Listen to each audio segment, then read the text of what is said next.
চলো। তবে হ্যাঁ, ওখানে কথা কম বলার চেষ্টা করবে, কেউ যেন জানতে না পারে 2-2বার জিএসসি পরীক্ষা দিয়ে ফেল করেছো। একটা প্রশস্ত ঘরের খাটের উপরে উপর হয়ে শুয়ে আছে পৌষী। দরজার পাল্লাটি খোলা, বাইরে বাতাস বইছে। জানালার পাল্লাও খোলা থাকার কারণে জানালার ধারের পর্দাগুলো উড়ছে। এরই মধ্যে ফাহাদ 2বার এসে পৌষীকে দেখে গিয়েছে।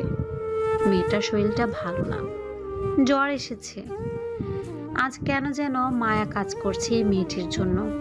পৌষী ফাহাদের স্ত্রী, কুমিল্লার তালতলা গ্রামের মেয়ে সে।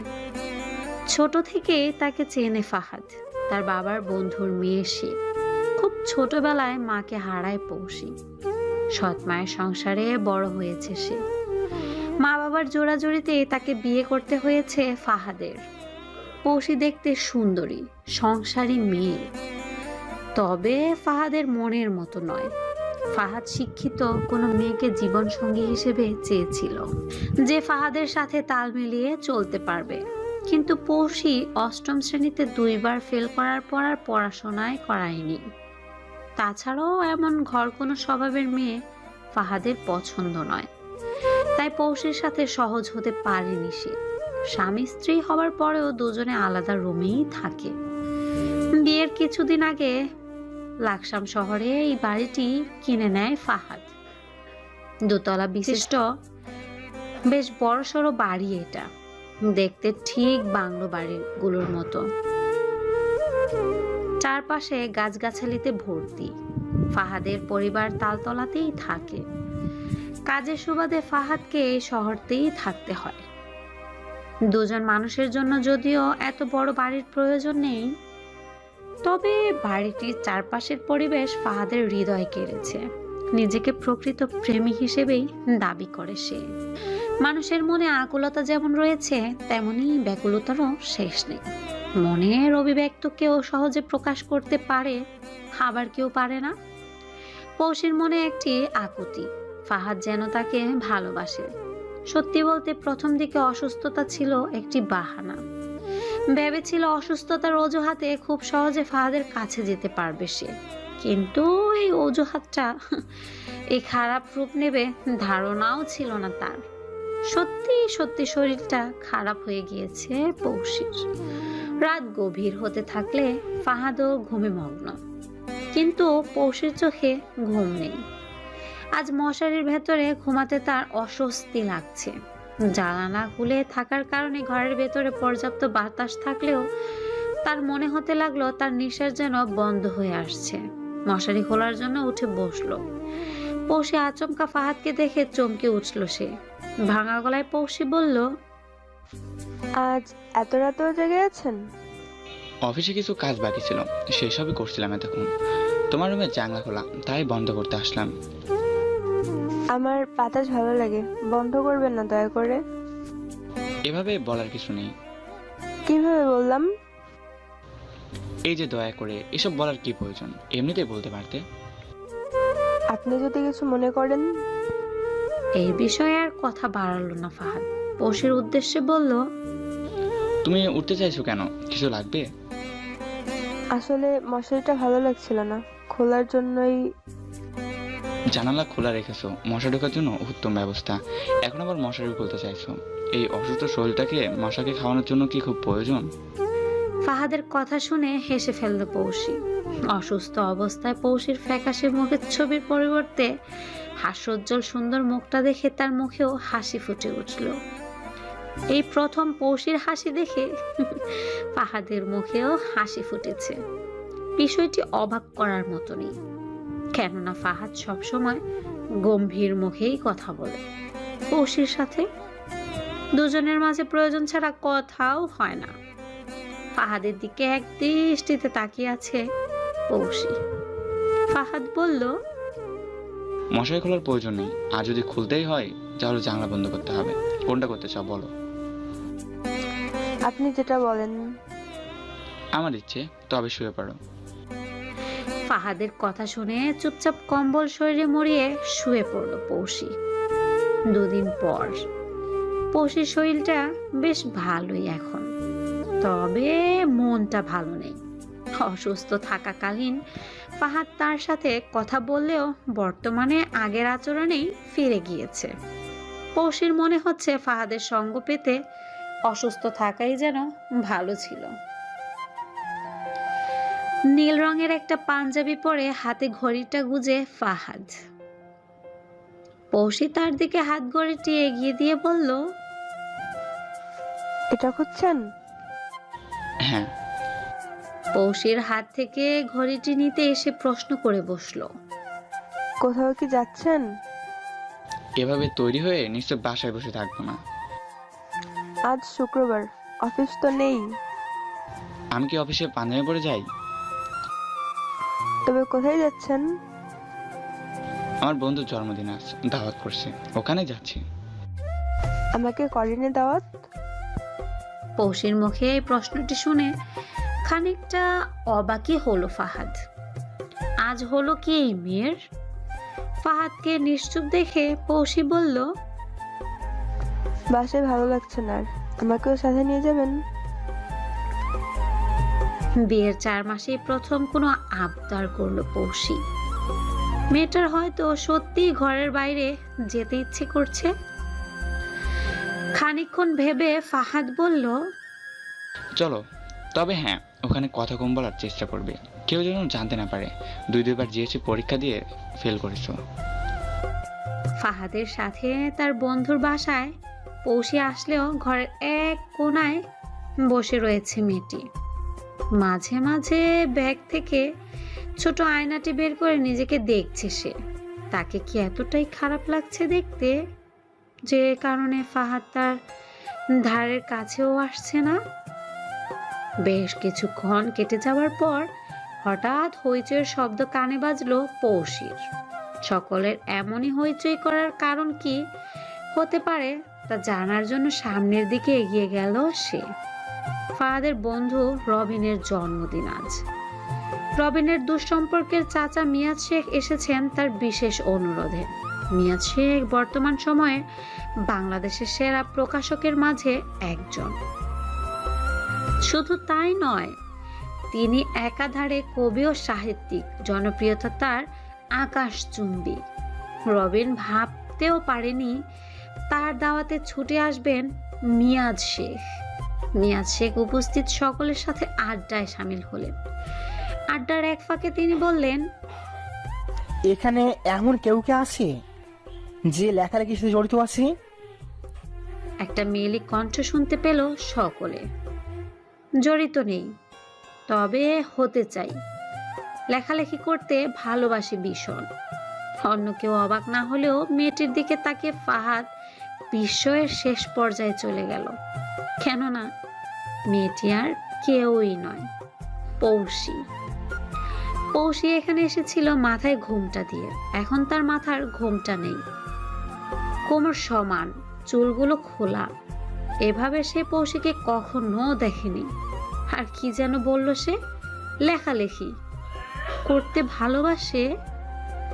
এটা কি করে সম্ভব? একটা বাংলা লাইন লিখতে যে মেয়ের 4-5টা বানান ভুল করে, সে কি করে লেখালেখি করবে? তাই নাকি? তা কি লিখতে পছন্দ করো তুমি?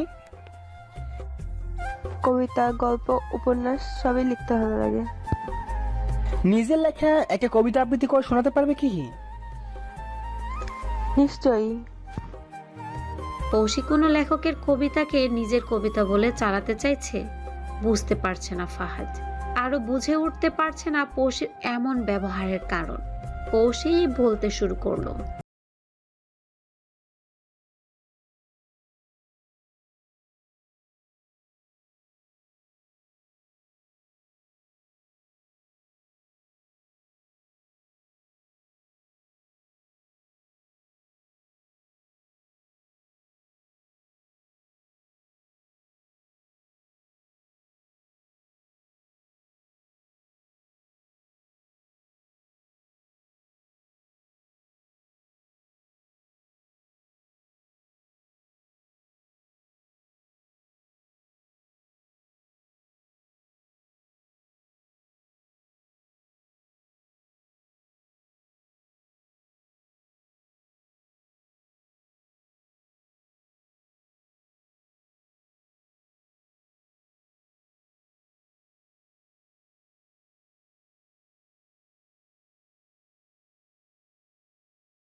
পরানো যাহা চাই, তুমি তাই, তুমি তাই গো আমারও পরানো যাহা চাই। রান্নাঘরের দরজার পাশে দাঁড়িয়ে ফাহাদ বলল,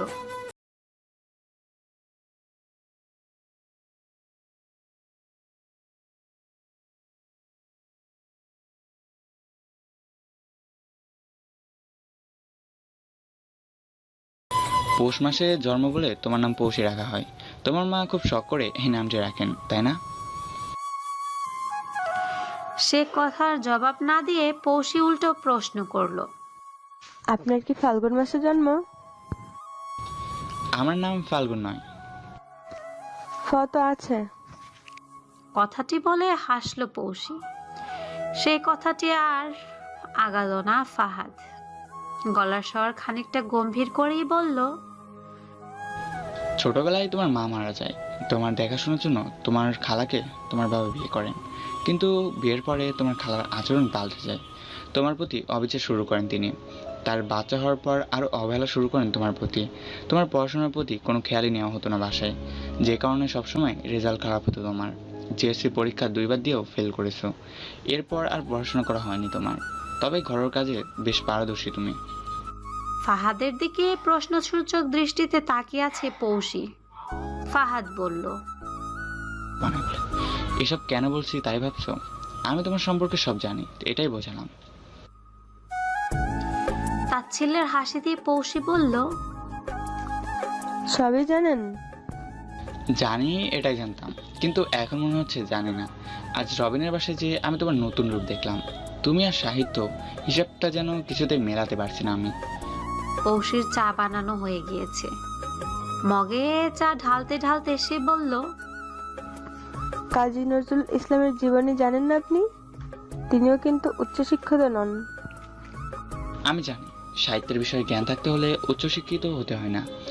অধ্যায়ক কিছু বিষয়ও মানুষের মাঝে বিদ্যমান থাকে, কিন্তু আমি এই পৌষীকে চিনি না আমার মনে হচ্ছে। ফাহাদের কাছে এগিয়ে এসে তার দিকে চায়ের কাপ বাড়িয়ে দিয়ে পৌষী বলল, এত বেশি ভাববেন না, মাথায় চাপ পড়বে। মিয়াজ শেখ ড্রয়িং রুমে বসে পত্রিকা পড়ছিলেন। হঠাৎ তার মনে হলো নিচের বাগানের গাছগুলোতে আজ পানি দেওয়া হয়নি। পানি দেওয়া প্রয়োজন। ভাবনা মতো উঠতেই যাচ্ছিলেন, এমন সময় মধুর কণ্ঠে কোরআন তিলাওয়াতের শব্দ কানে ভেসে আসলো তার। এই কণ্ঠ তার চেনা, সুরটাও যে মুখস্থ। এই সুরের মাঝে দোল আছে, সে দোলে দোল খাওয়ার আকুতিও আছে। এই সুর তারই, রোম থেকে ভেসে আসছে তার স্ত্রী আমেনা বেগম। মধুর কণ্ঠে কোরআন তেলাওয়াত করছেন, আর উঠলেন না মিয়াজ শেখ। কিছুক্ষণ তিনি তেলাওয়াত শুনতে চান, ভালোই লাগছে তার। ড্রয়িং রুমে বসে বেশ কিছুক্ষণ ধরে টিভি দেখছে পৌষী। চ্যানেল আইতে একটি সাক্ষাৎকার অনুষ্ঠান চলছে। অতিথি হয়ে এসেছেন উষ্ণ মাহমুদ, যিনি তরুণ জনপ্রিয় কবিদের মাঝে একজন। উষ্ণ মাহমুদের দিকে এক দৃষ্টিতে তাকিয়ে আছে পৌষী। এমন সময় ফাহাদ এসে বলল, পৌষী, আমার খিদে পেয়েছে। পৌষী কোনো জবাব দিল না। ফাহাদ আবারও বলল, পৌষী, খিদে পেয়েছে আমার, ডিনার করব। আবারও পৌষী জবাব দিল না কোনো, ফিরেও তাকালো না ফাহাদের দিকে। ফাহাদ কিছুটা রেগে গিয়ে এক প্রকার চেঁচিয়ে বলল, কি ব্যাপারটা কি? এতক্ষণ ধরে বলছি খিদে পেয়েছে আমার। ফাহাদের কথায় পৌষীর উত্তেজিত হবার কথা হলেও হলো না। সে শান্ত গলায় বলল, আমি টিভি দেখেছি, এই অনুষ্ঠান শেষ না হওয়া পর্যন্ত উঠছি না আমি। অপেক্ষা করতে না পারলে খেয়ে নিন নিচে, সব রান্না করা আছে। কথাগুলো পৌষী টিভির দিকে তাকিয়েই বলল। পৌষীর এমন ব্যাপারে ফাহাদের প্রচন্ড রাগ হতে লাগলো। কোনো মতে নিজেকে সামলিয়ে নিজের রুমের দিকে এগিয়ে গেল সে। আজ না খেয়েই ঘুমাতে হবে। খাবার ইচ্ছেই যেন মরে গিয়েছে। ফাহাদকে চলে যেতে দেখেও তাকে ডাকলো না পৌষী। বিড়বিড়িয়ে বলল সে, আমি এখন উষ্ণকে দেখতে চাই। সকালে ঘুম ভাঙতে ফাহাদের চোখ কপালে উঠে গেল। সকাল 8টা বাজতে চলছে আর সে কিনা এখনো বিছানায়। প্রতিদিন এই সময় অফিসের উদ্দেশ্যে রওনা দিতে হয় তাকে। নিজের তো অফিস নয়, যখন ইচ্ছে যেতে পারবে। তবে আজ পৌঁছে তাকে ডাকলো না কেন? প্রতিদিন তো সেই ফাহাদকে ঘুম থেকে ডেকে নাস্তা নিয়ে হাজির হয়। তাড়াহুড়ো করে তৈরি হয়ে নিল ফাহাদ। পৌষের রুমে এসে দেখলো সে এখনো ঘুমে মগ্ন। পৌষের মাথার কাছে একটি ডায়েরি ও কলম। ফাহাদ ডায়েরিটিতে হাতে নিতে একটি কবিতা দেখতে পেল। যখন একটি মেয়ে তার সব প্রিয়জনদের ছেড়ে পরের ঘরে গমন করে, তখন সে নারীর পুরো কল্পনাকেই ঘিরে তার স্বামী বাস করে। সে নারীর কপালে যদি স্বামীর এক ফোঁটাও ভালোবাসা না জোটে, তার চেয়ে অভাগিনী পৃথিবীতে কেউ নেই বটে। অভাগিনী, মোর কপালখানা পাইনি স্বামীর হৃদয়খানা, বলনি কবু হাসি মুখে অনেক ভালোবাসি তোকে। আঁচল ভরা আশা এটাই বাজেভাবে ভীষণ করে, তুমি আমার লক্ষ্মী গণে বলবে কানে কোন গনিয়ে। দেরি হওয়ায় আর নাস্তা না পাওয়ার কারণে মাথাটা খারাপ লাগলেও পৌষের লেখা কবিতাটি পড়ে মনটা ঘেমে গেল ফাহাদের। বিয়ের পরে যে কোনো মেয়ের স্বামীরই ভালোবাসার কামনা করে। সেই জায়গায় পৌষি বিয়ের পর থেকে ফাহাদের কাছে কিছুই পায়নি। হ্যাঁ, ফাহাদ তার সাথে খারাপ আচরণ করে না, কিন্তু ভালো করে দুটো কথাও তো কখনো বলেনি। কিন্তু সেই বা কি করবে? পৌষের জন্য তার মনে তেমন কোনো অনুভূতিই তো কাজ করে না, বরং রাগই হয় মাঝে মাঝে। সে না থাকলে নিশ্চয়ই মনের মতো কোনো মেয়েকে বিয়ে করতে পারতো সে। সেক্ষেত্রে পৌষিকে অবাগী বলা যায়। সুখ যেন ধরাই দিচ্ছে না তাকে। বেশি না ভেবে পৌষির উদ্দেশ্যে ফাহাদ বলল, আমি অফিসে যাচ্ছি, দরজাটা লাগিয়ে দিও। পৌষি শুনছে কিনা সে জানে না। বেরিয়ে গেল অফিসের উদ্দেশ্যে। স্বামীর দিকে চায়ের কাপটা এগিয়ে দিতে মিয়া শেখ বললেন, বড় আশা ছিল ছেলেটাও সাহিত্যিকের দিকে মনোযোগ দিবে, কিন্তু সে ব্যবসার পথেই। তাকে থামিয়ে আমিনা বেগম বললেন, এই এক বিষয়ে বারবার কথা না বললে হয় না তোমার? সবার মাঝে সব গুণ বিদ্যমান থাকে না। ঠিক বলেছ।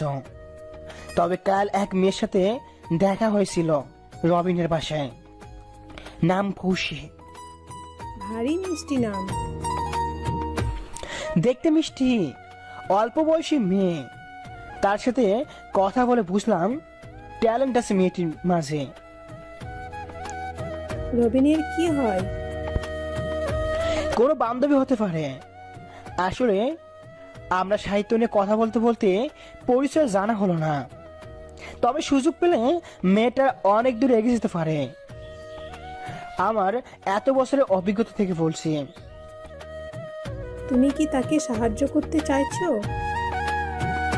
সেই রকম কিছুই ভাবছিলাম, কেননা সে জড়িত হতে চাই বলেছিল লেখালেখির জগতে। তোমার মাধ্যমে যদি সে সবার মাঝে পরিচিত লাভ করে, ক্রেডিটটা তুমিই পাবে। মৃদু হেসে মিয়াজ শেখ বললেন, আমি কোনো ক্রেডিটের জন্য কাজ করি না আমেনা। তবে কিসের জন্য? তুমি আমাকে এতদিনে চেনোনি? স্বামীর প্রশ্নের জবাব না দিয়ে হাসলেন আমেনা বেগম। মিয়াজ শেখের মন প্রচন্ড ভালো। কাউকে সাহায্য করতে পারলেই খুশি হন তিনি। নিঃস্বার্থ একজন মানুষ তিনি। এই সব বিষয়ে অজানা নয় আমেনা বেগমের। মাঝে মধ্যে গর্ব হয় তার এমন একজন মানুষের স্ত্রী হতে পেরে। অফিসে বসে আছে ফাহাদ। কাল থেকে পৌষের ব্যাপার স্যাপার বুঝে উঠতে পারছে না সে। কাল না হয় অন্য কারো কবিতাকে নিজের বলে চালিয়েছিল, তার ধারণা ছিল এমনটাই। তবে সাহিত্য নিয়ে কথা বলা, ব্যবহার পরিবর্তন হওয়া, এসব কি করে সম্ভব? ভাবতে ভাবতে আজ সকালে পৌষের লেখা কবিতাটির কথা মনে পড়ল ফাহাদের। পৌষের হাতের লেখা স্কুলের বাচ্চাদের মতো। তবে ডায়েরিতে এত সুন্দরভাবে কিভাবে লিখলো সে? এই বিষয়টি আগে মাথায় আসেনি ফাহাদের। সে কি ভুল দেখছে? মোটেও না। স্পষ্ট মনে আছে ফাহাদের, সুন্দর হাতের লেখা একটি কবিতা ছিল ডায়েরিটায়। পৌষের হাতের লেখা এত ভালো কি করে হলো? সারাদিনে ক্লান্তি ভারাক্রান্ত শরীর নিয়ে নিজের বাড়িতে ফিরে এসেছে ফাহাদ। আজ তার কলিং বেল চাপতে হলো না, দরজাটা খোলাই ছিল। ভেতরে প্রবেশ করে ডাইনিং টেবিলে দেখতে পেল পৌশি ভাত খাচ্ছে। সে সবেমাত্র রাত 9টা বাজতে চলল। পৌশি এত তাড়াতাড়ি ভাত খায় না, ফাহাদকে ছাড়া তো একদমই না। ফাহাদ যত রাতি করে বাসায় ফিরুক না কেন, পৌশি না খেয়ে তার জন্য অপেক্ষা করত। তবে আজ কি হলো? ফাহাদকে দেখে কোনো কথাও বলছে না পৌশি। ফাহাদ হালকা কেশে তার উপস্থিতি জানান দিতে চাইল, কিন্তু পৌশির কোনো প্রতিক্রিয়া নেই। সে খেয়েই চলেছে তো খেয়েই চলেছে। অবশেষে ফাহাদ বলেই ফেলল, আজ কি তোমার খিদে বেশি পেয়েছে? না, টিভিতে একটা প্রোগ্রাম আছে, ওটা দেখার জন্যই তাড়াতাড়ি খেয়ে নিচ্ছি। মুখে থাকা খাবারটা শেষ করে পৌশি জবাব দিল। টিভির প্রতি এত আসক্ত পৌশিকে কখনো হতে দেখেনি। সময় কাটানোর জন্য তাকে কাঁথাই সেলাই সহ নানান রকমের হাতের কাজ করতে দেখেছে। ফাহাদকে দাঁড়িয়ে থাকতে দেখে পৌশি বলল, খাবার সব গরম আছে, খেতে চাইলে ফ্রেশ হয়ে আসুন। রোবের মাঝে পায়চারি করছেন মিয়াজ শেখ। আমেনা বেগম বললেন, পৌশিকে নিয়ে চিন্তা করছো তাই না? দাঁড়িয়ে পড়লেন মিয়াজ শেখ, উল্টো প্রশ্ন করলেন, কি করে বুঝলে? আমি না বুঝলে কে বুঝবে? একটা কাজ করলেই তো পারো। কি?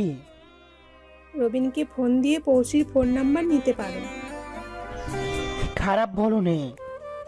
কথা মতো রবিনকে ফোন দিলেন মিয়াজ শেখ। রবিনের কাছ থেকে জানলেন পৌশি বিবাহিতা। পৌশির ফোন নাম্বার না পেলেও তার স্বামীরটা পেলেন মিয়াজ শেখ। তবে এই সময় ফোন করাটা অনুচিত মনে হলো তার কাছে। কাল সকালেই না হয় করা যাবে ভেবে শুয়ে পড়লেন তিনি।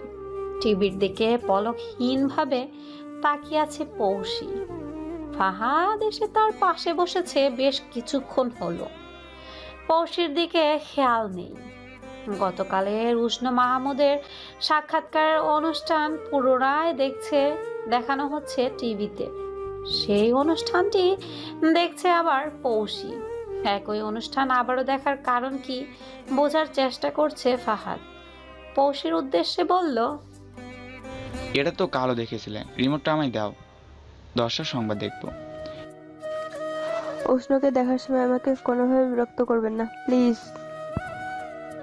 পৌশির কথায় যেন ধাক্কা খেলো ফাহাদ। কি বলল সে, আর কিভাবে কথাটা বলল? এমন করে গম্ভীর স্বরে পৌশিকে কখনো কথা বলতে শুনিনি সে। টিভি দেখার এক পর্যায়ে বিজ্ঞাপন শুরু হলো। টেবিলের উপরে রাখা ডায়েরিটা ও কলমটা নিয়ে লেখা শুরু করলো। জানি হারিয়েছ তুমি ভিড়ের আড়ালে, তাও প্রতি রাতে চলে তোমাকে খোঁজার ব্যর্থ প্রচেষ্টা। নোনা বড়া চোখের ভাজে জানি হারিয়েছি আমি আবারও তোমার স্মৃতির মাঝে, তাও খুঁজতে চাই না আজ নিজেকে। হারিয়ে যাওয়ার এই খেলায় জিতেছো তুমি, হেরেছি আমি, খুশি তো? তাও আজ হারাতে যে মন চাই সেই তোমাতেই। আর চোখে পৌশির লেখা দেখতে থাকলো ফাহাদ। কোনো কিছু না ভেবে এক নাগাড়ে কবিতাটি লিখে ফেলল পৌশি। তাতে ফাহাদ অবাক হলো না, হলো পৌশির হাতের লেখা দেখে। এত সুন্দর হাতের লেখা তার, তবে আগে অমন বাজেভাবে লিখতো কেন সে? বিজ্ঞাপন শেষে পৌশি আবারও টিভির দিকে মনোযোগ দিল। ফাহাদ খেয়াল করলো পৌশির চোখ জোড়া ছলছল করছে। ফাহাদ বলল, মন মরা লাগছে কেন তোমাকে? উষ্ণ। আর কিছু না বলে ছোট্ট একটা নিঃশ্বাস ফেললো পৌশি। ফাহাদ বলল, বলো। আমি বলেছিলাম উষ্ণকে দেখার সময় কোনো ধরনের ডিস্টার্ব আমি চাই না। এমন করে বলছো যেন উৎস তোমার প্রেমিক ছিল।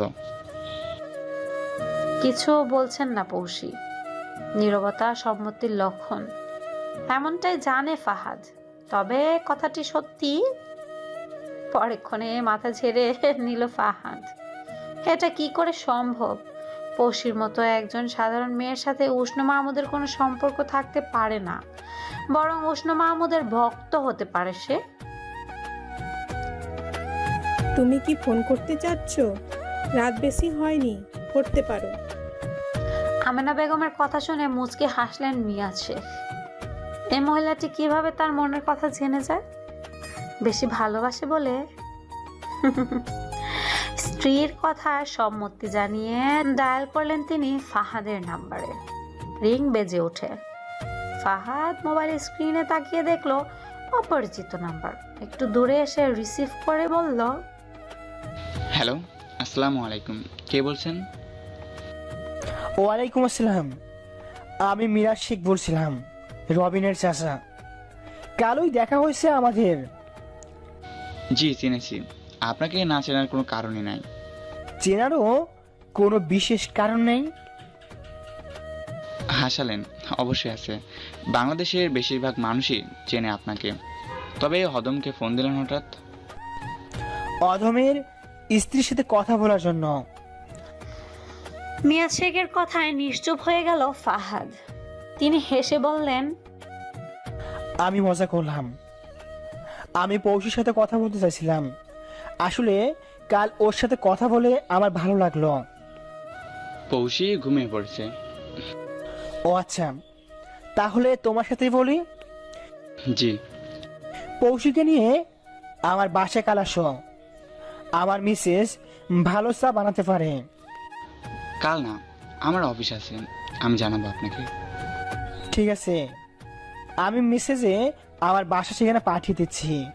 এসো কিন্তু অবশ্যই। ইনশাল্লাহ। পড়শির দিকে চোখ পড়তেই ফাহাদ দেখলো তার মনোযোগ এখনো টিভিতে। এই অনুষ্ঠান শেষ না হওয়া অবধি তাকে বিরক্ত করা নিষেধ করেছে সে। তাই পড়শিকে ডাকলো না ফাহাদ। তবে মিয়া শেখ কেন পড়শির প্রতি এত আগ্রহ দেখাচ্ছেন? পড়শিকে কিছু বলতে চেয়েও বলল না ফাহাদ। নিজের রুমের দিকে এগিয়ে গেল সে। ঘড়িতে সময় রাত 1টা। পড়শির চোখে ঘুম নেই। বিছানার ঠিক মাঝখানে বসে সে পেন্সিল দিয়ে ডায়েরির পাতায় ছবি আঁকছে। হঠাৎ ঘুম ভাঙলো ফাহাদের। পানি খেতে উঠে দেখলো জগে পানি নেই। ডাইনিং রুমে আসতেই পড়শির রুমের দিকে চোখ পড়লো তার। রুমের আলো জ্বালানো। এত রাতে পড়শি করছেটা কি? ফাহাদ ধীর পায়ে এগিয়ে গেল সেই দিকে। ফাহাদ ভেতরে এসে দেখলো পড়শি ছবি আঁকছে। আর একটু খেয়াল করতেই বুঝলো ছবিটি উষ্ণ মাহমুদের। ব্রুজোরা কুচকে ফাহাদ প্রশ্ন করলো, এত রাতে কোনো পরপুরুষের ছবি আঁকার কোনো মানে হয়? এত রাতে ফাহাদকে নিজের রুমে দেখে অবাক হলো না পড়শি। খুব স্বাভাবিকভাবেই বলল, জেলাস? মোটেও না। ঘুম নষ্ট করে এটা করার কারণ কি বুঝলাম না। পড়শি ফাহাদের দিকে ছবিটি দেখিয়ে বলল, আমি ভালো আঁকতে পারি, তাই না? তাই তো আপনি বুঝলেন এটা উষ্ণ। তুমি আঁকতেও জানো? এটাও আজ দেখলাম। আপনি চাইলে আপনারও একটা ছবি এঁকে দিতে পারি আমি। কোনো দরকার নেই, ঘুমিয়ে পড়ো। অসুখ সেরেছে 2 দিনও হয়নি। এত ভাবেন আপনি আমাকে নিয়ে? আমার উপর তো ঝামেলা যায়। সেটা হলে আর ভাবার দরকার নেই, আপনি যেতে পারেন। ফাহাদ নড়ল না। কিছুক্ষণ নিশ্চুপ থেকে সে বলল, উৎসকে ভালো লাগে? বড় ভক্ত বলতে পারেন। কথাটি শুনে ফাহাদ পা বাড়ালো নিজের রুমের উদ্দেশ্যে। তার পথের দিকে তাকিয়ে বিড়বিড়িয়ে পৌষি বলল, সরি ফাদ, সময় আসেনি সবটা জানার। বিকেলে নিজের বাগানে হাঁটাহাঁটি করা মিয়া শেখের অভ্যাস। আজও এর ব্যতিক্রম হলো না। বাগানে পায়চারি করছেন তিনি। হঠাৎ একটি মেয়েলি কণ্ঠস্বর তার কানে এলো, আমারও খুব ইচ্ছে এমন ফুলের বাগান করার। করব বলে করা হয়ে ওঠেনি। পেছনে ফিরে পৌষিকে দেখে বেশ অবাকই হলো মিয়া শেখ। মৃদু হেসে বললেন, পৌষি, কি অবস্থা তোমার? ভালোই, আপনার? আমিও ভালো আছি। তুমি হঠাৎ? নিমন্ত্রণ আপনিই করেছিলেন। তা করেছি, কিন্তু এভাবে হুট করে আশা করিনি আমি। তবে চলে যাই। আমি ওভাবে বিষয়টা বুঝাইনি। আমি চেয়েছি তুমি আসো, তাই তো ফোন দিয়েছিলাম। তবে এখন হঠাৎ দেখলাম। সুযোগ পেয়েছি, চলে এসেছি। বেশ ভালো করেছো। তোমার স্বামী কোথায়? সে অফিসে। ও আচ্ছা। এরই মাঝে বাগানে এসে উপস্থিত হলেন আমেনা বেগম। পৌশি তার পাশে এসে সালাম জানিয়ে জড়িয়ে ধরলেন তাকে। পৌশির সাথে কিছুক্ষণ কথা বললেন তিনি। বেশ ভালোই লাগলো পৌশিকে। কথার এক পর্যায়ে তিনি বললেন, তোমরা কথা বলো, আমি চায়ের ব্যবস্থা করছি। আন্টি, কোনো প্রয়োজন নেই এসবের। তোমার না থাকলেও আমার আছে। প্রথমবার আমার বাড়িতে এসেছো তুমি। আমেনা বেগম ভিতরের দিকে এগিয়ে গেল। মিয়া শেখ বললেন, জানতে চাইছো না কেন? তোমাকে আসতে বলেছি। আমাকে নিশ্চয়ই ভালো লেগেছে আপনার।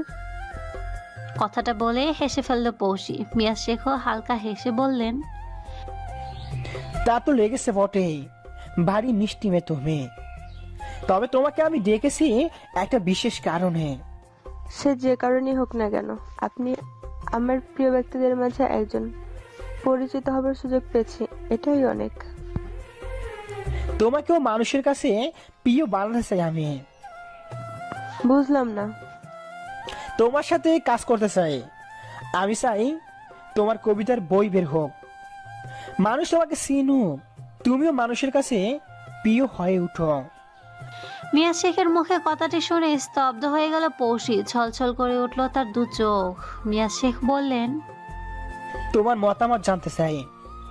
পৌশি কিছু বলার আগে আমেনা বেগম এসে বললেন, ভেতরে এসো তোমরা, চা হয়েছে। অফিসের কাজে ব্যস্ত ছিল ফাহাদ। এমন সময় রবিন আসলো। দুজনে একই অফিসে কাজ করে। রবিনকে দেখে ফাহাদ বলে উঠল, কি রে? কাল নিয়াজ চাচা পৌশি ভাবির ফোন নাম্বার চেয়েছিলেন। ওনার নাম্বার নেই আমার কাছে, তোরটা দিয়েছিলাম। ফোন করেছিল। হ্যাঁ, কি বলেছে? বাসায় যেতে বলছে। কি বলিস? আমারই বললো না কখনো। কেসটা কি? আমিও বুঝতে পারছি না। আমি মনে হয় পারছি। কি? সেদিন ভাবি কবিতা শুনাইলো চাচারে। নিশ্চয়ই ভাবির কবিতা চাচার মনে ধরেছে। তাকে কোনো ভালো অফার দিতে পারে। যেমন? বই বের করার। পৌশি আর বই? কেন রে? ভাবি তো ভালোই কবিতা বলেছিল সেদিন। তার নিজের লেখা ছিল সেটি। এসব বাদ দে, তুই বুঝবি না। আমি আগেও খেয়াল করেছি ফাহাদ, তুই সবসময় ভাবিকে ছোট করে দেখিস। এটা ঠিক না। মাশাল্লাহ, ভাবি কত সুন্দরী। তার রান্না খেয়েছি, অনেক ভালো রান্না। ব্যবহার, আদব কায়দা সবই ভালো। এখন দেখছি সাহিত্যের দিকেও আগ্রহ আছে। তবে সমস্যা কি? ফাহাদকে নিশ্চুপ দেখে রবিন বলল, আমি জানি না তোদের মাঝে কি চলছে। তবে ফাহাদ, তোর এসব আচরণ আমার ভালো লাগছে না। ভাবিরে প্রায়োরিটি দে, উনি তোর স্ত্রী। আমিনা বেগমের সাথে তার বাড়ি ঘুরে দেখছে পৌশি। আমিনা বেগম বললেন, আমি এত কিছু জিজ্ঞাসা করলাম তোমাকে, তুমি তো কিছু করো। আপনাদের ছেলে মেয়ে কেউ থাকে না এই বাসায়? আমাদের একটাই ছেলে, সে এখানে থাকে না, ব্যবসার কাজের জন্য ঢাকায় থাকতে হয়। আমাদের আরেকটা বাড়ি আছে ওখানে। একা থাকে ওখানে? কাজের লোক রাখা আছে, আমিও যাই। আমি 6 মাস এখানে থাকলে 6 মাস ওখানে থাকি। আমার কাছে স্বামী সন্তান দুজনেই প্রিয়। সবাই একসাথে থাকতেই পারেন ঢাকায়, যেহেতু বাড়িও আছে। আমি চেয়েছি, কিন্তু তোমার আঙ্কেল এখান থেকে যেতে চান না। তিনি বলেন এটাই তার শান্তি নিবাস। তার পিতার ছোঁয়া আছে এ বাড়িতে। বাড়ির নাম দেখেছি আমি, আসলে সুন্দর নাম, শান্তিনিবাস। আজ সন্ধ্যা 7টায় অফিস থেকে বাসায় ফিরে এসেছে ফাহাদ। কিন্তু দরজায় তালা লাগানো দেখে চমকে গেল সে। পৌশি এ সময় কোথায় গেল? তাকে জানালো না ফোন করে। পকেটে হাত দিয়ে ফোন বের করতে পৌশির কণ্ঠ শুনতে পেল ফাহাদ। আজ এত তাড়াতাড়ি চলে এসেছেন? পৌষির কথার উত্তর না দিয়ে ফাহাদ বলল, কোথায় গিয়েছিলে তুমি? চাবি দিয়ে তালা খুলতে খুলতে জবাব দিল সে। একটু কাজ ছিল। ভেতরে প্রবেশ করতেই খুব জোরে শব্দ করে দরজাটা বন্ধ করলো ফাহাদ। পৌষি তার দিকে তাকাতেই সে বলল, তোমাকে এই সময় বাসা থেকে কে বেরোতে বলেছে? কোনো কিছুর প্রয়োজন হলে আমাকে ফোন করতে পারতে। আপনার আগের সিম বদলিয়েছেন? এটা অবশ্য সবাইকে দিয়েছিলেন, আমাকে ছাড়া। পৌষির কথা শুনে থেমে গেল ফাহাদ। আসলেই তো নতুন সিমের নাম্বারটা পৌষি জানে না। নিজের মোবাইলটা এগিয়ে দিয়ে পৌষি বলল, নতুন নাম্বারটা তুলে দিন আপনার। আমেনা বেগমকে নিশ্চিত দেখে মিয়া শেখ বললেন, আমার বিবিকে চিন্তিত মনে হচ্ছে। হ্যাঁ, কি নিয়ে? পৌষিকে দেখে আজ একজনের কথা মনে পড়ে গেল। আমি জানি কার সাথে কথা বলছো সুমি। তুমি মানুষটা অনেক ভালো। এই সুযোগে তোমার আমার সবটা মাথায় আছে জানে না, তবে পৌষি অন্যরকম একটা অস্বীকার করা যাবে না। সবার তো এরকম নয়। এটা ঠিক। চিন্তা করো না। মিয়া শেখের কথা মতো ছেলেটি ফোন করে কথা বলতে থাকলেন আমেনা বেগম। মিয়া শেখ জানেন আমেনা বেগমের দুশ্চিন্তা কিভাবে দূর করা যায়। অনেকক্ষণ যাবতই উষ্ণের ফেসবুকের প্রোফাইল দেখে চলেছে পৌষি। উষ্ণের ছবিতে মেয়েদের নানা রকম কমেন্ট দেখে হেসে চলেছে সে। ফাহাদ এসে বলল, পৌষি আমার। ফাহাদকে থামিয়ে সে বলল, বিরক্ত করবেন না। কেন? এখন তো তুমি উষ্ণকে দেখছো না। উষ্ণের ছবিতে মেয়েদের কমেন্ট দেখছি। কত মেয়ে ওর জন্য পাগল, কিন্তু ও কাউকে পাত্তাই দেয় না। কথাটি বলে আবারও হাসলো পৌষি। ফাহাদ তার ছেলের হাসি দিয়ে বলল, এমন ভাব নিয়ে বলছো যেন তোমাকে খুব পাত্তা দেয়। চাইনি তাই দেয় না, চাইলে নিশ্চয়ই দিত। তোমার আইডির নাম দেখলেই ইগনোর করবে, কি যেন ডানা কাটা পড়ি। কথাটি বলে হাসতে থাকলো ফাহাদ। আমার গ্রামের এক বড় ভাই খুলে দিয়েছিল এই নামে। আমাকে দেখতে তার পরীর মতো লাগে তাই। এসব আগে বলেছো, কিন্তু এসব তো আর উষ্ণ জানে না। এমন নামের রিকোয়েস্ট কেউ অ্যাকসেপ্ট করবে না। আমি রিকোয়েস্ট দিলেই অ্যাকসেপ্ট করবে। তাই নাকি? দেখাও তো। তাই দেখাচ্ছি। উষ্ণের আইডিতে রিকোয়েস্ট পাঠিয়ে দিল পৌষি। ফাহাদ রুম থেকে বেরিয়ে যেতে যেতে বলল, অ্যাকসেপ্ট করলে বইলো। পৌষি জানে কি করলে উষ্ণ তার ফ্রেন্ড রিকোয়েস্ট অ্যাকসেপ্ট করবে। ডায়েরিতে নিজের সুন্দর হাতের লেখা দিয়ে চটজলদি একটা কবিতা লিখে ফেললো পৌষি। সেটির ছবি তুলে প্রোফাইল পিকচার দিল সে। উষ্ণের চোখ কবিতাতে পড়লেই রিকোয়েস্টটা অ্যাকসেপ্ট করবে সে, না করে পারবেই না। বাইরে থেকে মাত্র এসে বিছানায় শরীরটা এগিয়ে দিল উষ্ণ। শরীরের উপর অনেকখানি ধকল গিয়েছে। আজ তার বন্ধুর বিয়ে হয়েছে। বন্ধুর বিয়েতে তোলা ছবি আপলোড করার জন্য ফেসবুকে ঢুকলো উষ্ণ। ডানা কাটা পরিণামের একটি আইডি থেকে রিকোয়েস্টটা চোখে পড়লো তার। আইডিটা দেখে অজান্তে উষ্ণের মুখে হাসি চলে এলো। বিড়বিড় করে উষ্ণ বলল, রুচির বড়ই অভাব। কেন যেন আইডিটা ঘুরে দেখতে ইচ্ছে করলো উষ্ণের। প্রোফাইলে ঢুকতেই কবিতাটি চোখে পড়লো তার। পড়তে থাকলো সে, যদি কখনো হারিয়ে যাই খুঁজবে আমায়, চারিদিকে দিশেহারা হয়ে পাগল প্রেমিকের মতো। দিন শেষে যখন অতিরিক্ত সূর্য অস্ত যাবে তখনও কি তুমি আমাকে খুঁজবে, নাকি আর পাওয়া যাবে না বলে হার ছেড়ে দেবে? ঝিলমিল জ্যোৎস্না রাতে যখন পাখিগুলো নীড় থেকে বেরিয়ে উঠবে, অন্যান্য জ্যোৎস্না বিরাজ করবে এ ভুবনে, তখন আমার হাতটুকু ছোঁয়ার জন্য হলেও কি তুমি আমাকে খুঁজবে না, নাকি এভাবে আড়ালেই রাখবে সারা জীবনের জন্য? কবিতার প্রতি আকর্ষণ রয়েছে উষ্ণের, এটা অস্বীকার করার মতো কিছুই নেই। তবে আজ সে কবিতার চেয়ে বেশি লেখার প্রতি আকর্ষিত হচ্ছে, কেননা লেখাগুলো তার বড্ড পরিচিত। এই লেখা চিনতে ভুল করতে পারে না সে, কিন্তু এটা কি করে সম্ভব? শোয়া থেকে উঠে বসলো উষ্ণ। ঘামছে সে অনবরত। এই শীতের মাঝেও পাখাটা ছেড়ে দিল সে। কোথাও একটা ভুল হচ্ছে। সে যার কথা ভাবছে এই কবিতা তার লেখা হতেই পারে না। খানিকক্ষণ রুমের মাঝে পায়চারি করলেও নিজের মনকে শান্ত করতে পারল না উষ্ণ। কাপা কাপা হাতে অ্যাকসেপ্ট করে নিল সে ডানা কাটা পরীর ফ্রেন্ড রিকোয়েস্টটা। পুরো প্রোফাইল ঘেটেও একটা ছবি পেল না উষ্ণ। আইডিটাতেও তেমন বিশেষ কিছুই নেই। কে হতে পারে মেয়েটি? উষ্ণ কি মেসেজ দেবে নাকি অপেক্ষা করবে ওপাশ থেকে মেসেজ আসার? কিছুক্ষণ ভেবে উষ্ণ মন স্থির করলো সে মেসেজ দিবে না। মোবাইল হাতে নিয়ে বসেছিল পৌষি। উষ্ণ ফ্রেন্ড রিকোয়েস্ট অ্যাকসেপ্ট করেছে দেখে বিছানা ছেড়ে এক লাফে উঠে পড়লো সে। দৌড়ে এসে ফাহাদের উদ্দেশ্যে বলল, অ্যাকসেপ্ট করেছে? সন্দেহের ভাব নিয়ে ফাহাদ বলল। দেখি মোবাইল। পৌষি মোবাইল দেখিয়ে বলল, এই যে দেখুন। ফাহাদ কি বলবে বুঝে উঠতে পারছে না। পৌষি বলল, আমি এখন চ্যাট করব। উৎসের সাথে? হ্যাঁ, নাকি এখন বলবেন আমার মেসেজ সিন করবে না? ফাহাদ কিছু বলতে যাবে তখনই পৌষি বলল, করবে করবে, অবশ্যই করবে। পৌষি নিজের রুমের দিকে এগিয়ে গেল। ফাহাদ পড়ে গেল মহা ভাবনায়। এমন একজন সেলিব্রিটি এই নামের আইডির রিকোয়েস্ট অ্যাকসেপ্ট করলোই বা কেন? কি হচ্ছে এসব?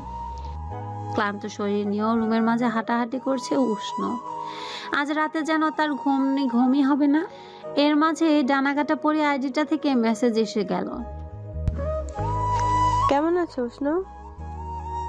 দেরি না করে উষ্ণ রিপ্লাই করলো, কে আপনি? বাহ বাহ, শুরুতেই কে আপনি? কেননা আমার এই প্রশ্নের উত্তর জানা ভীষণ প্রয়োজন। তোমাকে নিশ্চয়ই তোমার ভক্তরা এই মেসেজ দেয়। কিন্তু আমার মনে হচ্ছে আপনি আমার পরিচিত। কি দেখে মনে হচ্ছে? হাতের লেখা। পরিচিত কারোর লেখার সাথে মিলে কি? হ্যাঁ। মিলতেই পারে, অস্বাভাবিক কিছু নাই। তাই বলে এতটা মিল? আপনি কি কারো লেখা কবিতা নিজের প্রোফাইলে দিয়েছেন? না, আমার লেখা এটা। আপনি কেন এসব বলছেন? একটু অপেক্ষা করুন। উষ্ণ ড্রয়ার খুলে একটি পৃষ্ঠা বের করলো। তাতে একটি কবিতা লেখা ছিল। কবিতাটি নিজেও চোখ বুলিয়ে দেখলো সে। হ্যাঁ, পৃষ্ঠাটির লেখায় ছবির লেখা দুটো একই, কোনো পার্থক্য নেই। আর অপেক্ষা না করে পৃষ্ঠার ছবিটি তুলে পাঠিয়ে দিল সে পৌষিকে। ছবিটি দেখেই পৌষির দু চোখ ছলছল করে উঠল। উষ্ণ আজও রেখে দিয়েছে এটি, তার মানে উষ্ণ তাকে ভুলেনি। কিন্তু এখন উষ্ণকে বুঝতে দেয়া যাবে না কিছু। পৌষি রিপ্লাই দিল, হ্যাঁ, একদমই আমার লেখার মতো। আমিও হতবাক দেখে।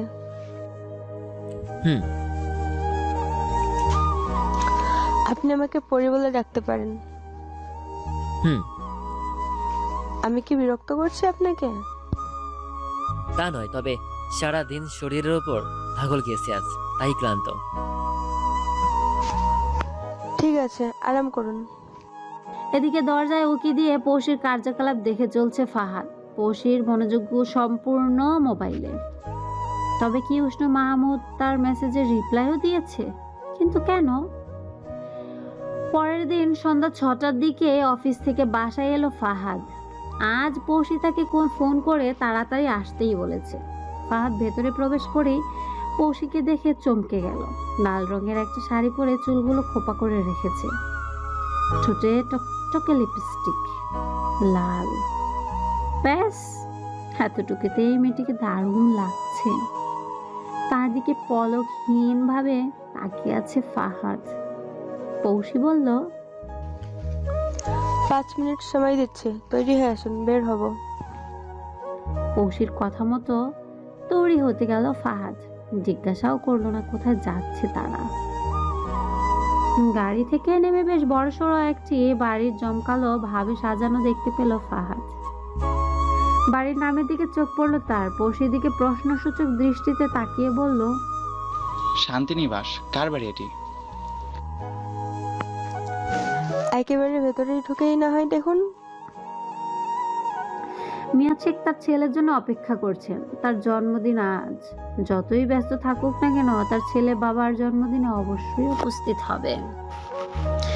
বেশ জমকালো ভাবে প্রতি বছর জন্মদিন পালন করেন তিনি।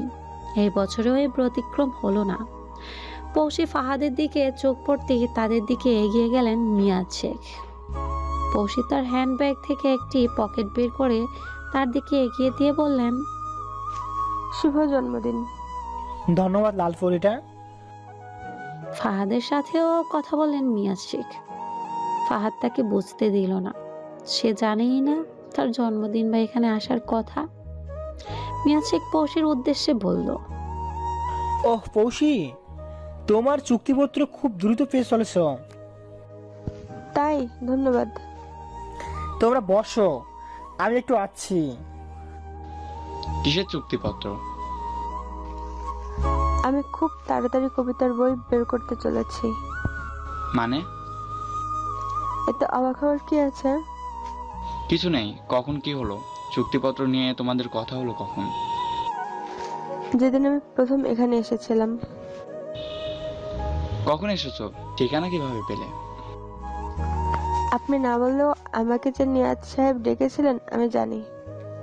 আমার মনোযোগ টিভির দিকে থাকলেও আপনার কথা শুনে এটা আমি বুঝেছি। পরে আপনার ফোন ঘেঁটে ঠিকানা নিয়েছি মেসেজ থেকে। এরপর এখানে আসা। মিয়াজ শেখই আমাকে জন্মদিনের দাওয়াত করেছে। আপনাকেও নিয়ে আসতে বলেছেন তাই। পৌষিকে থামিয়ে ফাহাদ বলল, অনেক মেহেরবানি করেছো আমাকে সাথে এনে। এত কিছু করে ফেললে, আজও আমাকে না জানালেই চলতো। ফাহাদ রেগে মেগে পৌষির পাশ থেকে সরে গেল। পৌষির চোখ গিয়ে আটকালো দরজার দিকে, কেননা ভেতরে গিয়ে আসতে দেখলো সে উষ্ণকে। তাকে দেখে যেন থমকে গেল পৌষি। স্ত্রী হিসেবে ফাহাদের রাগ ভাঙানোর কথা হলেও সেদিকে খেয়াল নেই তার। উষ্ণকে দেখে এসে নিজের জায়গায় দাঁড়িয়ে রইল আর আপন মনেই বলল, আমার উষ্ণ। পৌষির দিকে চোখ পড়তেই থেমে গেল উষ্ণ। লাল শাড়ি পরিহিতা এমন কোনো রূপবতীকে দেখলে যে কোনো পুরুষেরই থমকে যাবার কথা। উষ্ণের ক্ষেত্রেও এর ব্যতিক্রম হলো না। পৌষি অপলকভাবে তাকিয়ে আছে উষ্ণের দিকে। এইভাবে ঠিক কতক্ষণ সময় কেটে গিয়েছে তার জানা নেই। হঠাৎ মিয়াজ উপস্থিতি হয়ে উষ্ণের উদ্দেশ্য বললেন, হে উষ্ণ, তুমি আমার কথায় ঢাকা থেকে চলে আসলে ভাবতেও পারিনি আমি। মিয়াজ শেখের কথা শুনে ঘোর কাটলো উষ্ণর। মুচকে হেসে বলল, ঢাকাতে থাকলেও এখানেই আমার বাসা, আর আপনি আমার প্রিয় ব্যক্তিদের মাঝে একজন। সো আপনার জন্মদিনে আসতেই হতো আমাকে। সে আপনি ইনভাইট না করলেও আমি ছুটে আসতাম। এই জন্যই তো আমি মাঝে মধ্যে আমিনাকে বলি, উষ্ণ আমার ছেলে হলে ভালো হতো। পেছন থেকে মিয়াজ শেখের ছেলে মুহিত বলে উঠল, আমার ভাই কাকে বানানো হচ্ছে শুনি? মোহিতকে দেখে মিয়াজ শেখ বলে উঠলেন, নাম ধরতেই হাজির হয়ে গেল আমার একমাত্র ছেলে। মিয়াজ শেখকে জড়িয়ে ধরে শুভেচ্ছা জানালো মোহিত। মিয়াজ শেখ বললেন, তোর আম্মার কাছে চল, তোকে দেখার জন্য ব্যাকুল হয়ে আছে। আচ্ছা। উষ্ণকে বসতে বললে তারা ভেতরের দিকে এগিয়ে গেলেন। উষ্ণ খেয়াল করলো লাল শাড়ি পরিহিতা মেয়েটি যেই জায়গায় নেই। গেল কোথায় সে? আর মেয়েটি কে, যাকে দেখে থমকে গিয়েছিল সে? প্রথম দেখাতেই পরিচিত কেন মনে হয়েছে মেয়েটিকে? তার কেন এমন অস্থির লাগছে? উষ্ণের চোখ দুটো খুঁজে চলেছে মেয়েটিকে। ঠিক তখনই কোনো মেয়েলি কণ্ঠস্বর তার কানে এলো। আমাকে খুঁজেছে তাই না? পেছনে ফিরে পৌষিকে দেখতে পেল সে। তাকে দেখে উষ্ণের চোখ দুটো মুগ্ধতায় ছেয়ে গেল। উষ্ণের ঘোর কাটতে পৌষি হালকা কেসে উঠল। পৌষির কাশির শব্দ শুনে উষ্ণ বুঝতে পারলো তার কাশির কারণ। নিজের কর্মের জন্য খানিকটা লজ্জা পেল সে। ঠোঁট জোড়া হালকা প্রশস্ত করে বলল, কেন বলছেন কথাটি? মনে হলো। বাই দ্য ওয়ে, আমি উষ্ণ। কে না চেনে তোমাকে? সবাই চিনবে এমনও কথা নেই। আমি চিনি এবং খুব ভালো করেই চিনি। তাই কতটা চিনেন? যতটা চিনলে একজন মানুষের সাথে সারা জীবন কাটিয়ে দেওয়া যায়। পৌষির কথা শুনে চমকে উঠল উষ্ণ। কি বলল মেয়েটি? এই কথাটির গম্ভীরতা অনেক। এমন একটি কথা তাকে কেন বলল, তাও প্রথম দেখাতে? পৌষি শব্দ করে হেসে উঠল। উষ্ণ বলল, এমন রহস্যময় হয়ে আমার কাছে আসাটা কি খুব বেশি প্রয়োজন ছিল? আমি মোটেও রহস্যময় না, আমি পৌষি। পৌষি, ভারী সুন্দর নাম। ধন্যবাদ। যাই হোক, এতক্ষণ মজা করছিলাম। আমি তোমার বড় ভক্ত, তাই সবকিছুই জানার চেষ্টা করেছি তোমার সম্পর্কে। এমন পাগলিপন তোমার অনেক আছে। আমার কথা শুনে তুমি যে অবাক হবে ভাবিনি। আসলে আপনি ওহ প্লিজ, আমি তোমাকে তুমি করে বলছি, আর তুমি কিনা আপনি। আপনি আমার কাছে অপরিচিতা। পরিচয় তো দিলামই, এখনো অপরিচিতা কি করে? পৌষির কথায় মৃদু হেসে উঠল। আসলে সময়টা ভালোই যাবে দেখছি। গল্প করার জন্য কাউকে পেলাম, ভালোই হলো। এখানেই বন্ধু রবিনের দেখা পেল ফাহাদ। তার সাথে আড্ডায় মজা ছিল সে। কথার এক পর্যায়ে রবিন বলে উঠল, ভাবি কোথায়? আছে কোথাও। ফাহাদ, তোকে এত বুঝালাম সেদিন, তাও তুই ঠিক হলি না। এভাবে ভাবিকে একা ছেড়ে আমার সাথে আড্ডা দেওয়ার কোনো মানে হয়? বেচারি অপরিচিতাদের মাঝে একাবোধ করছে নিশ্চয়ই। রবিনকে কিছু জানালো না ফাহাদ। পৌষির উপরে রেগে আছে, তাও বুঝতে দিল না। শান্ত গলায় বলল, চল তোর ভাবির কাছে। আমার ভাবি হলে তোর কি রে? বউ। এভাবে বললি কেন? মিষ্টি ভাষায় বল। কি ছেলে মানুষে শুরু করলি রবিন? বলবি না? মুখে হাসি এনে ফাহাদ বলল, ওকে ওকে, আমার বউ। এবার ঠিক আছে, চল। পৌষিকে খুঁজতে খুঁজতে তার দেখা পেল তারা কোনার একটি সোফায় কোনো ছেলের সাথে কথা বলছেন। ছেলেটিকে চিনতে অসুবিধা হলো না তাদের। ছেলেটি আর কেউই নয়, উষ্ণ মাহমুদ। উষ্ণ মাহমুদের সাথে পৌষিকে এভাবে আলাদাভাবে কথা বলতে দেখে ফাহাদের চোখ চড়ক গাছ। রবিন বলে উঠল, বাহ, উষ্ণ মাহমুদ ভাবিকে এত প্রায়োরিটি দিচ্ছে। ফাহাদ পৌষির পাশে না গিয়ে অন্যদিকে চলে গেল। তার পেছনে পেছনে রবিনও এগিয়ে গেল। রবিন বলল, তুই কি রাগ করলি? আমি তো জাস্ট অবাক হলাম, তাই কথাটি বলেছি। রাগ তোর উপর করিনি। তবে কি ভাবির উপর? এমন সেলিব্রিটির দেখা পেলে তো কথাই বলবে না। রবিনকে কিছু বলতে গিয়েও বলল না ফাহাদ। তার মা বলেছিলেন, স্বামী স্ত্রীর মাঝে কোনো সমস্যা হলে নিজের মাঝেই কথা বলে সমাধান করা উচিত। মিয়া শেখের ছেলে মহিদ এসে সকলের উদ্দেশ্যে বলল, সকলে প্লিজ এদিকে আসুন, কেক কাটার পর্বটা শুরু করা যাক। এতক্ষণ উষ্ণকে কারোর চোখে না পড়লেও সকলের মাঝে আসার কারণে চোখে পড়ল সকলের। উষ্ণকে ঘিরে তার সাথেই কথা বলতে ব্যস্ত হয়ে পড়ল সবাই। হালকা হেসে মোহিত বলল, এখন কেক কাটা যাক। কেক কাটার পর্ব শেষ হতেই মোহিত আবার সকলের উদ্দেশ্যে বলল, এখানে অনেকেই আমার বাবাকে অনেক কিছুই উপহার দিয়েছেন, কিন্তু এমন কেউ কি আছেন যিনি কবিতা প্রেমী? এই মানুষটাকে একটি কবিতা আবৃত্তি করে শোনাতে পারবেন উপহার হিসেবে? সবার নজর উষ্ণের দিকে থাকলেও কথা বলে উঠল পৌষি। সে বলল, আমি পারবো। তবে শোনান প্লিজ।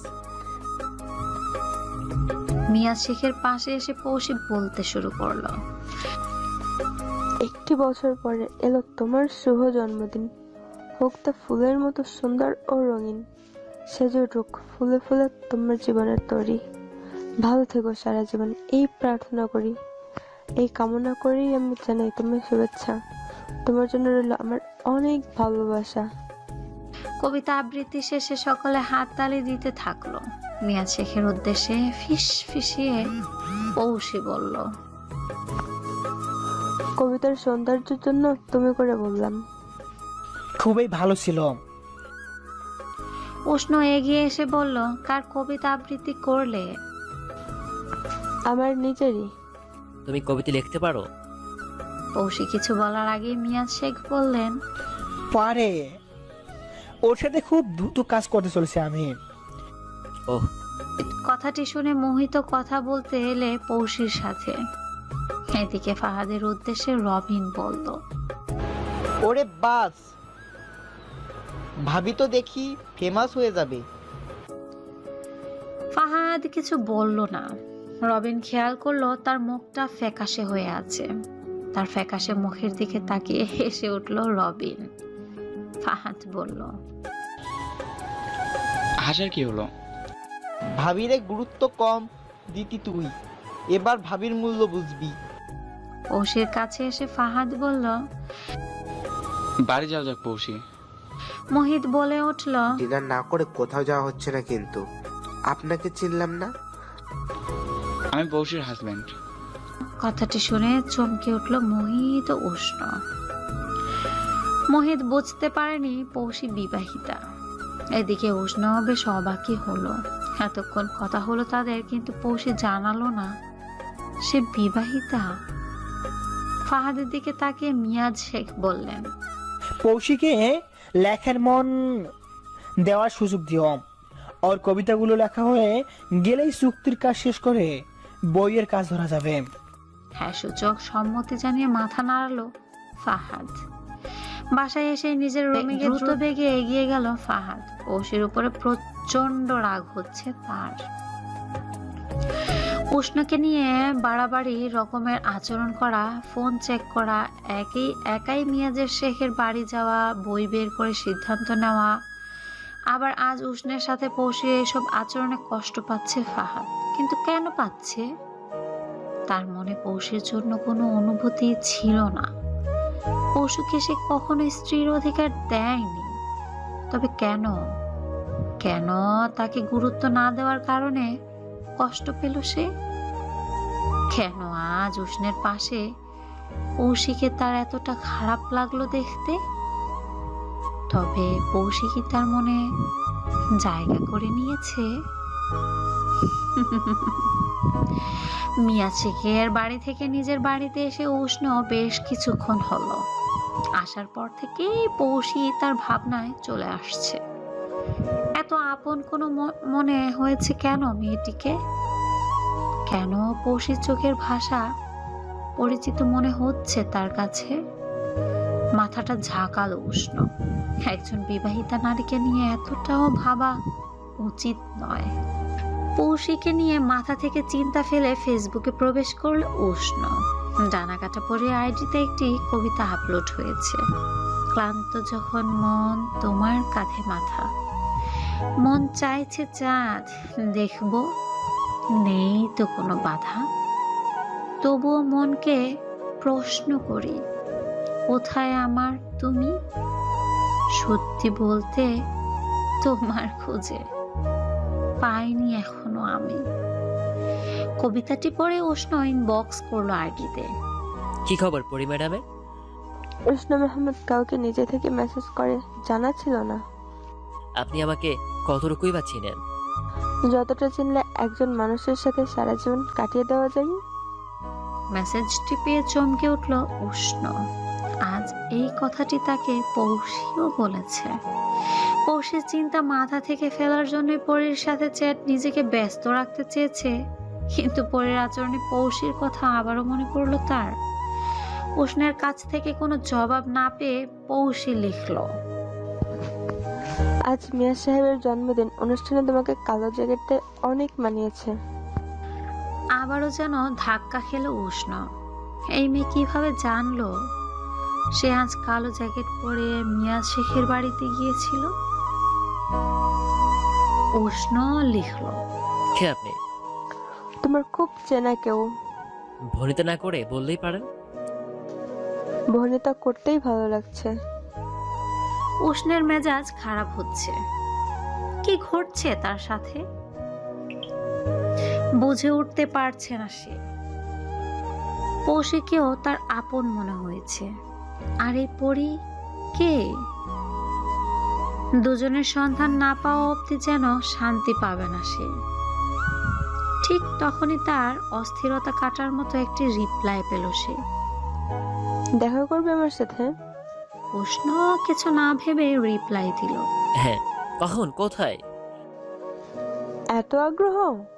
আপনি যদি এটা মজা করেন তবে ঠিক করছেন না। আমি মোটেও মজা করছি না। তবে বলুন কখন দেখা করবেন? কালই।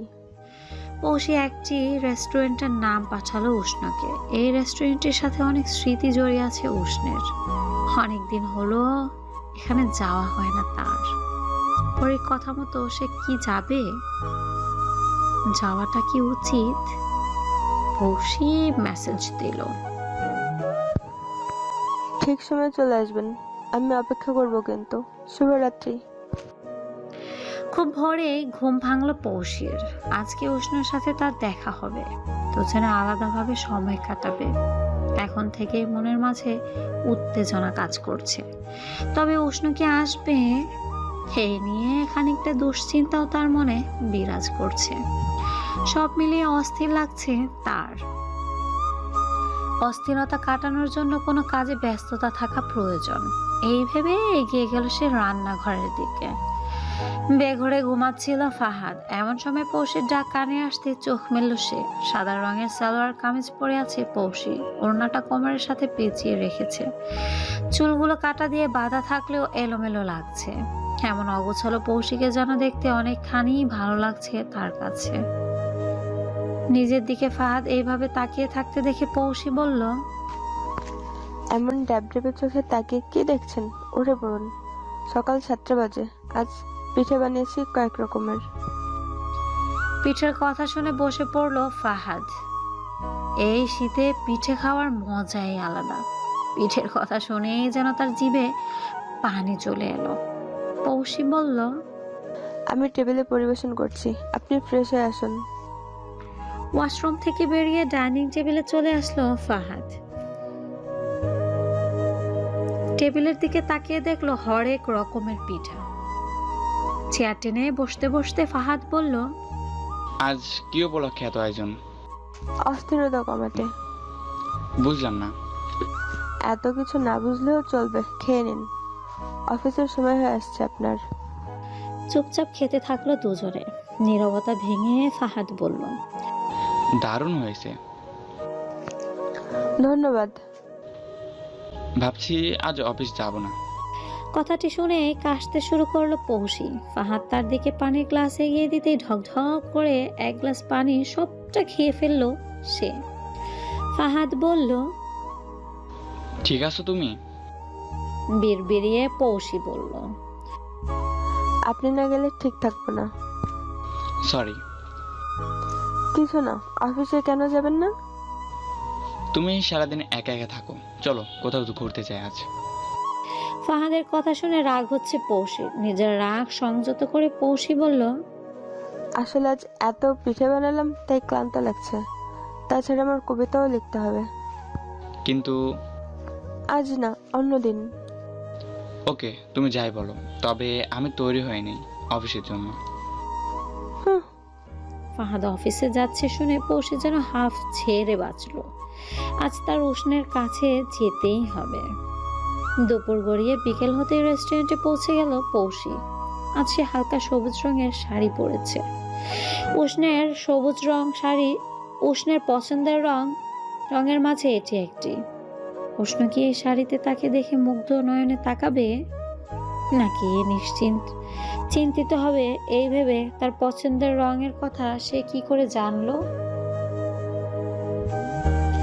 এই ভেবে দুষ্ট একটা হাসি দিল পৌষি। বেশ কিছুক্ষণ হয়ে যাচ্ছে উষ্ণ গাড়ি থেকে নেমে রেস্টুরেন্টটার সামনে দাঁড়িয়ে আছে। তার পুরো শরীর যেন কাঁপুনি দিয়ে উঠছে। এতদিন সেই রেস্টুরেন্টের দিকে ফিরেও তাকায়নি। আজ সে কি করে এখনো প্রবেশ করবে? সে সম্ভব নয় তার পক্ষে। গাড়িতে উঠতে যাচ্ছিল উষ্ণ। ঠিক তখনই একটা রঙিন কাগজ উড়ে এসে কারের উপরে পড়ল। কাগজটি ফেললো না উষ্ণ। হাতে নিয়ে কাগজের লেখাগুলো চোখ বুলিয়ে দেখতে থাকলো সে। আমি আলো, তুমি চাঁদ, তুমি আমার জোছনা রাত। আমি ভোর, তুমি পাখি, তাই তো তোমায় যতনে রাখি। আমি সূর্য, তুমি রোদ, কখনো করো না প্রতিরোধ। কিছু স্বপ্ন, কিছু আশা, এই নিয়ে ভালোবাসা। কি উষ্ণ, মনে আছে এই কবিতার কথা? আমার আনাড়ি হাতের প্রথম লেখা কবিতা ছিল এটি, যেটি তোমাকেও দেখিয়েছিলাম। দেখে তুমি হেসেছিলে, বলেছিলে এতটাও খারাপ না। লেখাটি দেখে চমকে উঠল উষ্ণ। কি হচ্ছে তার সাথে? কি করে সম্ভব এটি? আবারও সেই একই হাতের লেখা। গাড়িতে উঠল না উষ্ণ। এই হাতের লেখা কার সে দেখতে চায়। পরীকে দেখতে চায় সে। কে ডানা কাটা পড়ি। ধীর পায়ে এগিয়ে গেল উষ্ণ রেস্টুরেন্টের দিকে। ভেতরে এসে চোখ বুলিয়ে দেখতে লাগলো চারদিকে। হঠাৎ পড়শির দিকে চোখ পড়ল তার। হালকা সবুজ রঙের শাড়িতে পৌশিকে অপসরীর চেয়ে কোনো অংশে কম সুন্দর লাগছে না। কয়েক মুহূর্তের জন্য থমকে গেল, চোখ সরিয়ে নিল উষ্ণ। ঘুরে দাঁড়ালো সে এখনো এসেছে পরীর সাথে দেখা করতে, এটা ভুলে গেলে চলবে না। কেন সে বিবাহিতা মেয়েটির দিকে থেকে থমকে যাবে? এটা অনুচিত। উষ্ণকে দেখতে পেল পৌশি, চেঁচিয়ে বলল, উষ্ণ মাহমুদ। উষ্ণ চেঁচিয়েছে পৌশি যেন তাকে না দেখে, কিন্তু পৌশির ডাকে আর নিজেকে লুকালো না সে। পেছনে ফিরতেই পৌশি ইশারা করলো কাছে আসতে। উষ্ণ আসতেই পৌশি বসতে বলল তাকে। সৌজন্যতার খাতিরে উষ্ণ বসে পড়ল। আমি আসলে একজনের সাথে দেখা করতে এসেছি। সে না আসা পর্যন্ত আমার সাথে গল্প করতে পারো। কাল অনেক করেছি। তাই বলে আজ করা যাবে না? তা নয়। তবে ছাড়ো, তুমি এখানে? আমিও কারোর সাথে দেখা করতে এসেছি। কার সাথে? উষ্ণ মাহমুদের সাথে। পৌশির কথা শুনে হেসে ফেললো উষ্ণ। পৌশিও হাসলো। বেশ কিছুক্ষণ সময় পার হয়ে গেল, পৌশির দেখা পেল না উষ্ণ। ফোন বের করে মেসেজ দিল সে। আপনি বলেছিলেন অপেক্ষা করবেন, কিন্তু আমি অপেক্ষা করে আছি। উষ্ণকে মোবাইল নিতে দেখে পৌশিও ফেসবুকে ঢুকলো। উষ্ণের মেসেজের রিপ্লাই দিল। আমিও তোমার আগে এসেছি। ব্লু কালারের টি শার্টটা দারুণ মানিয়েছে তোমাকে। মেসেজটি পেয়ে আশেপাশে তাকিয়ে দেখলো উষ্ণ। বেশ কয়েকজন হাতে সে ফোন দেখতে পেল। উষ্ণ লিখলো, এইভাবে লোকোচিরি করাটা কি ঠিক হচ্ছে? প্লিজ দেখা দিন। উষ্ণের উদ্দেশ্যে পৌশি বলল, লুকোচুরি খেলার কোনো ইচ্ছে নেই আমার, তাই দেখা করার কথা আমিই বলেছি। পৌশির মুখে কথাটি শুনে উষ্ণার আর বুঝতে বাকি রইল না সে যার খোঁজে এসেছে মেয়েটি সেই। অবাক হয়ে উষ্ণ বলল, পৌশি পড়ি? হুঁ, পরিচয় লুকানোর কারণ? তুমি এমনিতেও আমাকে চিনতে না, কালই আমাদের দেখা হয়, সেই হিসেবে আমি পরিচয় লুকাইনি। এই যে দেখা দিলাম। আগে দেখা দিলেও তুমি কি আমায় চিনতে? তা হয়তো চিনতাম না, তবে পরিচয় দেওয়ার পরও মনে হচ্ছে যে পরিচয়টা তুমি আমায় দিচ্ছ সেই পরিচয় আমি তোমাকে চিনি না। আমি তোমাকে আগে থেকেই চিনি, এমনটা মনে হচ্ছে আমার। এর কারণ তোমার জানা আসেনি। পৌশি হাসলো। একটু আগে পাওয়া কাগজটি পৌশিকে দেখিয়ে উষ্ণ বলল, এই কবিতাটি কোথায় পেয়েছো? লেখাটা আমার মতোই, কিন্তু এটি আমার লেখা নাই। আমি এটি এখানে পেয়েছি। এখানে যেহেতু পেয়েছি, তোমার লেখা হওয়াই স্বাভাবিক। আমার কাছে তো আমার লেখার মতোই লেখা কবিতা রয়েছে। তুমি কিভাবে জানলে? তুমি দেখিয়েছো।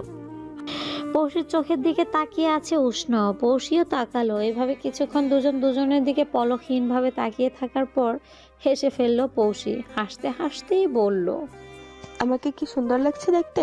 এভাবে তাকিয়ে থাকার কারণ? হালকা সবুজ রং। তোমার পছন্দের রঙের মাঝে একটি। আমি সে কখনো প্রকাশ করিনি। আবার খুব আপনজন ছাড়া পার্সোনাল বিষয়ে কোনো ফ্যানের জানার কথা নয়। আমি হয়তো তোমার আপনজনদের মাঝেই একজন। কথাটি বলে আবারও হাসতে লাগলো পৌষি। ডানাকাটা পরীর আইডি পৌষির এটা জানতে পেরে উষ্ণ যেন শান্তি পেল না। মনে হচ্ছে এখন অনেক কিছুই তার অজানা। পৌষির কাছাকাছি থেকে তাকে আবিষ্কার করতে চায় উষ্ণ, কেননা পৌষি তার কাছে রহস্যময়ী। অফিসে বিশেষ কোনো কাজ না থাকার কারণে বাসার পথে রওনা হলো ফাহাদ। মাঝপথে জ্যামে আটকে গেল সে। হঠাৎ তার চোখ পড়লো রেস্টুরেন্টের সামনে। সিঁড়ি বেয়ে একসাথে নামছে পৌষি ও উষ্ণ। ফাহাদ আর একটু ভালোভাবে লক্ষ্য করতেই বুঝলো সে ভুল দেখেনি। তার মানে উষ্ণর সাথে দেখা করার জন্য এই মিথ্যে বলেছিল পৌষি। কেন এমন করছে পৌষি? কি সম্পর্ক উষ্ণ মাহমুদের সাথে তার? আজ পৌষিকে এর জবাব দিতেই হবে। আরে বন্ধুরা, এখনো শেষ হয় নাই গল্প, আরও আছে। গল্পের নেক্সট সিজন পেতে আমাদের চ্যানেলটা এখনই সাবস্ক্রাইব করে রাখুন আর ভিডিওটিতে লাইক দিতে ভুলবেন না।